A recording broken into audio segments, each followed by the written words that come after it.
Ja aivan loistava päivä tälle kaikille meikäläisen nimi on jälleen kerran Herkkusuu.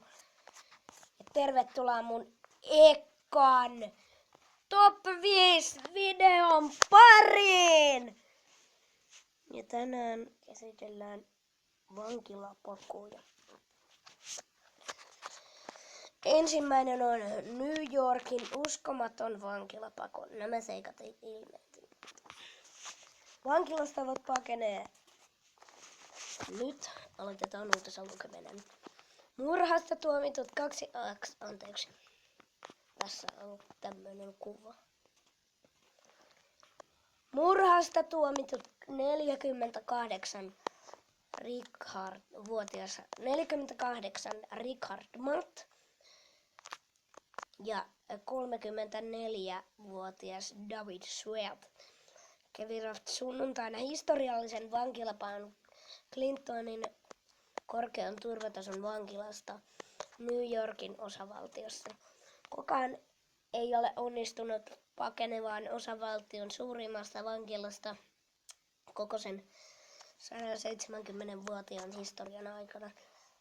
Suunnitelmallinen pako on aiheuttanut massiiviset etsintäoperaatiot ja 3 päivää kateissa olleita miehiä etsitään nyt 3 maasta helikopterien, poliisikoirien ja 250 poliisin voimin. Matin ja Sweatin elokuvamainen pako on herättänyt runsaasti kysymyksiä. Vangit pakenivat viemäriputkeen tekemänsä reijän kautta. Tässä on työkalut.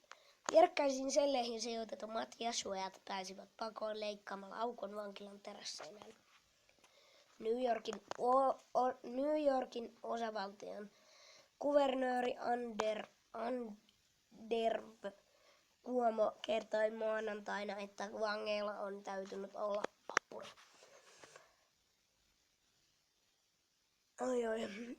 Sillä ilman apua vangit eivät olisi voineet saada pakoon tarvittavia työkaluja.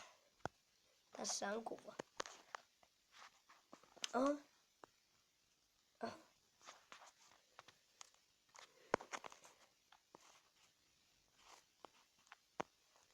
Siellä ne menee.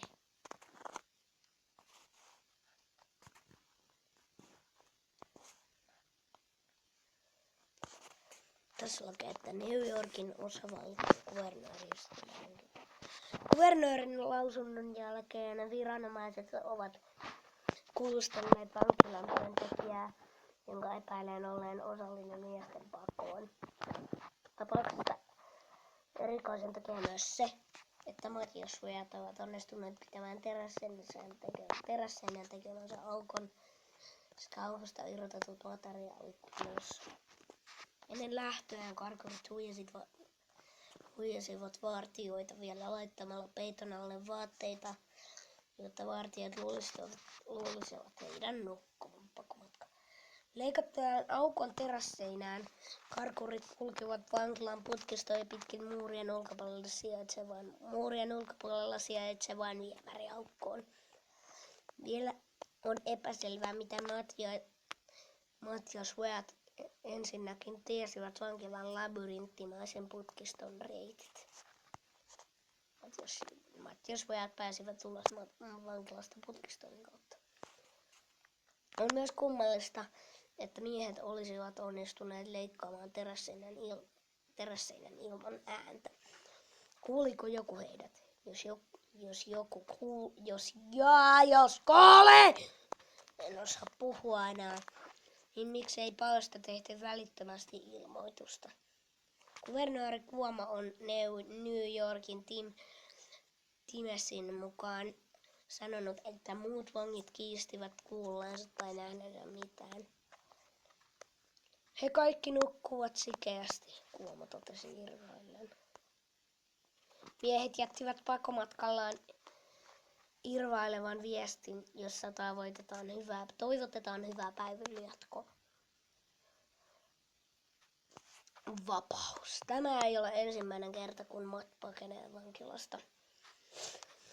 Kuvernöörin mukaan hän on paennut vuonna 1989 erien vankilasta, minkä jälkeen matsai lisätuomiota ja hänet siirrettiin korkean turvatason vankilaan Elmiraan.